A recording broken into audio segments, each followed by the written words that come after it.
Wir haben ja schon alle möglichen Schrauberscheunen besucht, aber hier verbirgt sich hinter einem modernen Tor ein seltenes und gar nicht mal so modernes Fahrzeug. Dies ist die Spielwiese von Jonas, denn hier irgendwo im Ruhrpott lässt der Student etwas Neues entstehen, langsam, aber sicher. Hallo Jonas. Hi Astrid, grüß dich. Ja, wir stehen jetzt hier in deiner Werkstatt, Genau. perfekt aufgeräumt, wie man sehen kann. Und du schraubst hier an deinem LKW. Was ist das für ein Fahrzeug? Das ist ein Fiat 75 PC. Der ist eigentlich baugleich mit den Iveco's aus den Baujahren. Also der ist von 78 und ja, ist ähnlich mit den Iveco's. Aber er hat halt ein Fiat-Schild vorne drauf, obwohl eigentlich mehr oder weniger ein Iveco drin steckt. Genau. Ist ja auch eigentlich jetzt eher ein selteneres Fahrzeug. Auf jeden Fall, ja. Ist kein Auto, was man so oft sieht. Ich habe es, glaube ich, vorher noch nie gesehen, bevor ich mich damit befasst habe. Ja, war aber bei uns irgendwie relativ schnell klar, dass es in so eine Richtung gehen soll. Ja, wir wollten gerne was richtig geländegängig ist, was wirklich, wo wir nicht das Limit sind oder das Auto nicht das Limit ist, sondern eigentlich derjenige, der das bedient. Wir und Meine heißt du und Partnerin, deine... genau, meine Freundin, genau, ist geplant erstmal für 2 Personen mit der Option, das vielleicht mal zu erweitern. Ja. Genau. Und spannend finde ich bei deinem Projekt jetzt, dass du wirklich alles komplett auseinander nimmst, entrostest. Wie ist die Vorgeschichte von dem Fahrzeug? Wie bist du da so rangekommen? Das Fahrzeug an sich, also wie ich da dran gekommen bin, das waren viele Zufälle. Ich habe lange überlegt, was für ein Auto ich haben will. Und dann bin ich halt in eine super liebe WhatsApp-Gruppe gekommen. Und wie das so ist, war schnell klar, jo, das ist eigentlich das Auto, was ich will. Und dann habe ich den letztendlich gefunden und in Luxemburg dann gekauft. Und der war bis 2012 bei der Feuerwehr und ist danach in privaten Besitz gegangen, weil jemand was brauchte, was halt irgendwie seine Imbissbude auch auf Festivals aus dem Matsch rausziehen kann. Und das kann der LKW auf jeden Fall. Ja. Und der war halt nach wie vor eine Feuerwehr und wurde dann an jemand anders verkauft, der den eigentlich umbauen wollte. Der hat es aber nicht gemacht. Ja, und dann ist er bei uns irgendwann gelandet. Genau.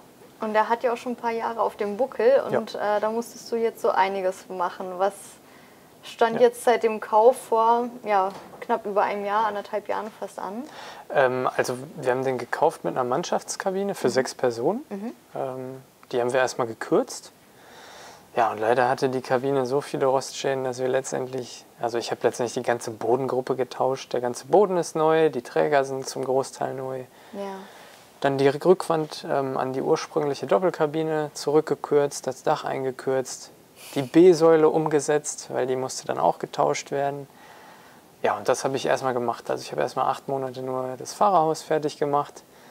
Ja, und jetzt bin ich inzwischen dabei, die Fahrzeugtechnik bzw. erstmal den Rahmen zu restaurieren, zu entrosten und komplett neu zu lackieren, weil ich den gerne wieder schick haben möchte und nicht irgendwie unten rostig und oben glänzend. Also ich möchte gerne, dass auch das Fahrgestell wieder schick ist, genau.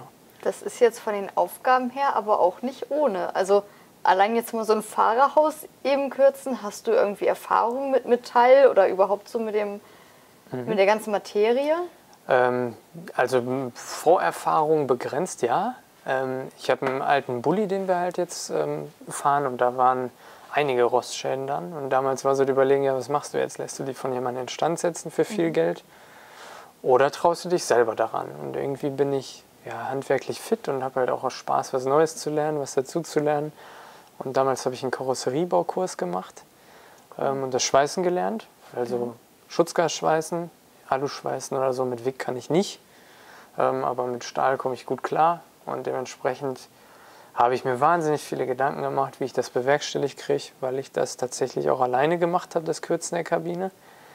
Also ohne Kran oder ohne 5 Leute und ohne Riesenpodest und so.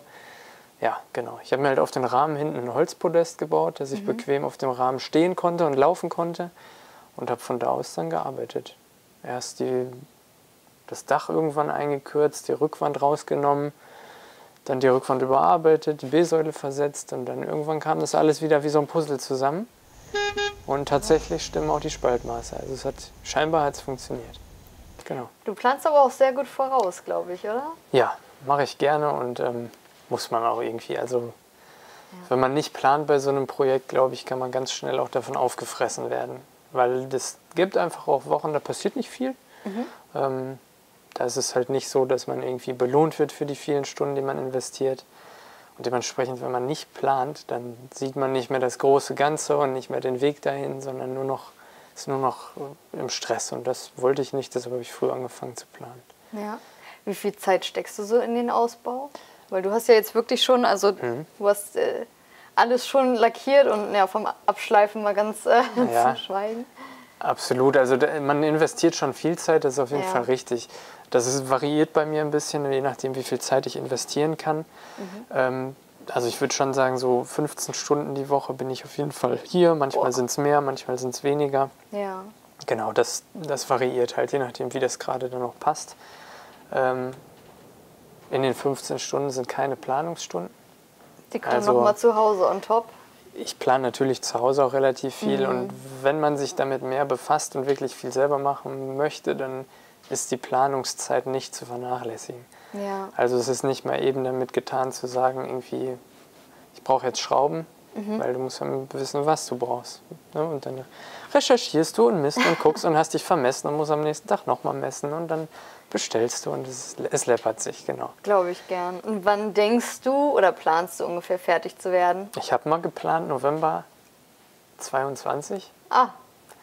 Das sehe ich jetzt im Moment nicht mehr, aber ich mache halt auch Sachen, die ich jetzt im Laufe des Prozesses so entdeckt habe, die ich vorher gar nicht auf dem Zettel hatte. Ja. Also ich mache jetzt auch Sachen, wo ich mir denke, ja, jetzt machst du es halt richtig. So. Okay. Jetzt habe ich alle Blattfedern rausgenommen und lasse die alle überarbeiten. Hätte man vielleicht auch nicht machen müssen, weiß ich nicht. Aber ich mache es halt, weil es jetzt einfach dran ist. Und klar, das zieht sich dann ein bisschen länger, das Projekt. Also einen richtig strengen Zeitplan habe ich mir jetzt nicht mehr gemacht.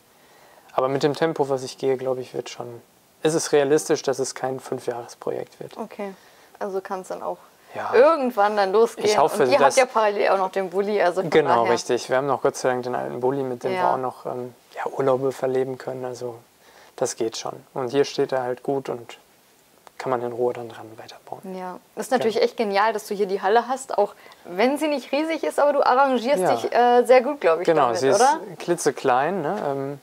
Wir hatten vorhin schon mal, irgendwie haben wir beide ja schon mal überlegt, 25 Quadratmeter ungefähr müssten es sein.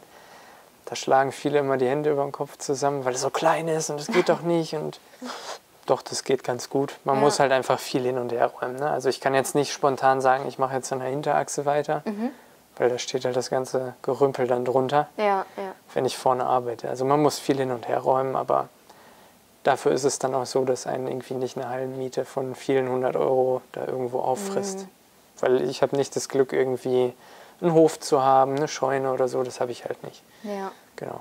Das ist natürlich cool, wenn man sowas hat, aber haben wir nicht. Das geht auch so. Also. Genau, einfach drauf einlassen und jetzt haben wir mit hier einfachen Mitteln. Genau, das geht aber auch, ja. Genau. Wie bist du überhaupt auf die Idee gekommen, LKW zu haben? Also du hast ja, wie gesagt, schon einen Bulli und ist der zu klein oder... Der ist gar nicht zu klein. Wir sind tatsächlich echt happy mit dem Auto. Das ist also Ford Transit mit einem Hochdach, okay. mit einem super, super Grundriss, mit einem richtigen Badezimmer drin. Der ist extrem durchdacht und wirklich toll. Ich habe nur einfach schon schon wirklich echt lange den Traum, mal selber was auszubauen. Ja. Und wie man das merkt, es geht vielleicht auch nicht nur ums Reisen, es geht tatsächlich auch ums Bauen. Ja, ist so, muss man ehrlich auch eingestehen. Ich mache es halt einfach gerne.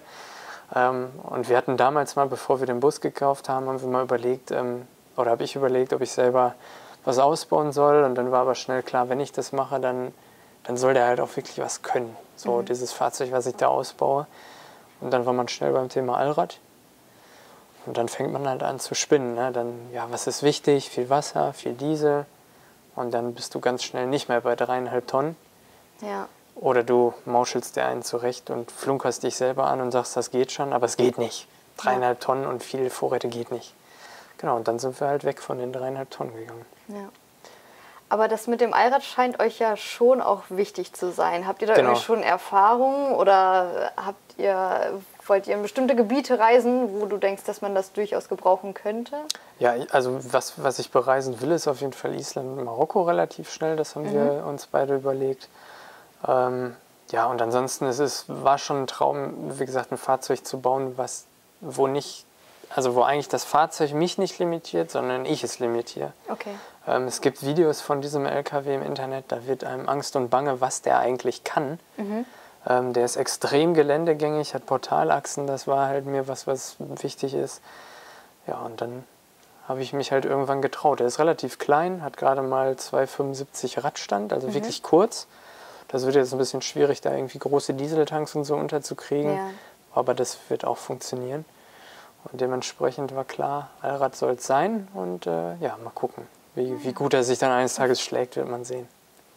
Genau. Und der Ausbau, der steht ja auch schon, also der Grundriss, also genau. auf deinen Plänen und in den Gedanken. Und ja. Was ist dir bei der Kabine besonders wichtig? Auf jeden Fall, wir haben schon ganz viel geplant.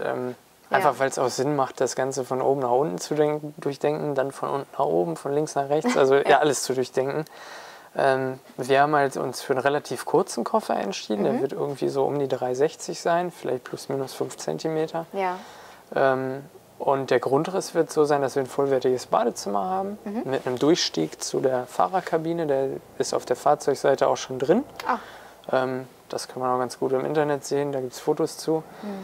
Und ja, und ansonsten wollen wir vor allem eine große, bequeme Sitzecke haben, eine Kochgelegenheit und hinten ein Bett zum Ausziehen.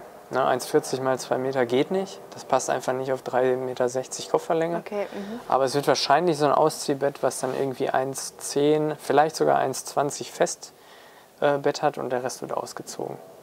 Wenn man mal ehrlich ist, weiß ich nicht, so letzte Stück vom Bett, da liegt noch mal so ein Bein drauf oder so. Also wird es schon gehen, hat keiner irgendwie so die Ritze im Rücken oder so. Und aktuell hast du ja eher mit Metall zu tun. Der Ausbau, denke ich mal, wird ja irgendwie wahrscheinlich Richtung Holz oder so gehen. Genau. Hast du damit schon Erfahrung? Genau, mit Holz habe ich relativ viel sogar schon gemacht. Praktisch. Der Schwiegerpapa hat eine Schreinerei und ist sehr bewandert und der hat mich schon seit vielen Jahren unter seinen Fittichen. Ich darf immer wieder bei ihm mitarbeiten, helfen und ich habe sogar Maschinenscheine gemacht fürs Holzgewerbe, ja. Ach, stark. Genau, also ich baue tatsächlich auch den Koffer selber innen aus. Also der Koffer wird als rohe Platten hierher kommen und ich baue den Koffer selbst zusammen, möchte den selber hier lackieren, auch in der passenden Farbe wie vorne das Fahrerhaus und dann den Innenausbau eines Tages machen. Also hast du jetzt quasi die harte Arbeit und genau. Das wird dann eher so ein Kinderspiel für dich mit dem Ausbau wahrscheinlich. Ja, die Elektrik wird mich schon fordern, okay. Das ist nicht so mein Steckenpferd, aber auch da möchte ich mich rantrauen. Ich habe da jemanden, der das begleitet und mich da kontrolliert, bevor da letztendlich der Strom auf mein System kommt. Aber ich möchte es schon selber machen. Also das ist auch, wie gesagt, das ist vielleicht auch, es ist nicht nur so das Reisen, es ist auch der Weg dahin, der mich halt irgendwie Ich glaube, das ist auch so ein bisschen dein Ansporn, ja, genau. Alles selbst zu machen möglichst, oder? Ja, ist schon, also die Federn waren jetzt das erste, was ich abgegeben habe an einen Federbauer. Weil das einfach was ist, ja, ich habe keine Ahnung davon, soll jemand das beurteilen, der das wirklich tagtäglich macht. Und der hat tatsächlich auch bei einem Federpaket eine Federlage nachgebaut und getauscht, weil die gebrochen war. So, das hätte ich jetzt, weiß ich nicht, ob ich es gesehen hätte, keine Ahnung. Er hat es auf jeden Fall gesehen und dann ist das auch wieder was fürs Bauchgefühl, so wenn es gemacht wurde. Glaube ich gern. Ich bin auf jeden Fall sehr gespannt, wie das ganze Projekt am Ende aussehen wird. Ja. Ich hoffe, ich darf dann wieder vorbeikommen. Ach, klar, eines Tages, wenn das Ding einen Koffer hat, melde ich mich. So lange dauert das bestimmt nicht mehr. Nein, machen wir schon, ist gut, ja. Dankeschön. Könnt ihr gerne vorbeikommen. Ja, das machen wir. Ja, schön. Wir wünschen Jonas und seinem Fiat 75 PC 4x4 alles Gute und sind gespannt, wie er dann fertig aussieht. Also der Fiat. Ihr seid fasziniert von solchen Do-it-yourself-Geschichten? Dann schaut euch doch mal unsere anderen Schrauberscheunen an und guckt auch mal in unserem Kanal Explorer Garage vorbei. Da gibt es nämlich die Anleitungen zu vielen Themen und es werden immer mehr.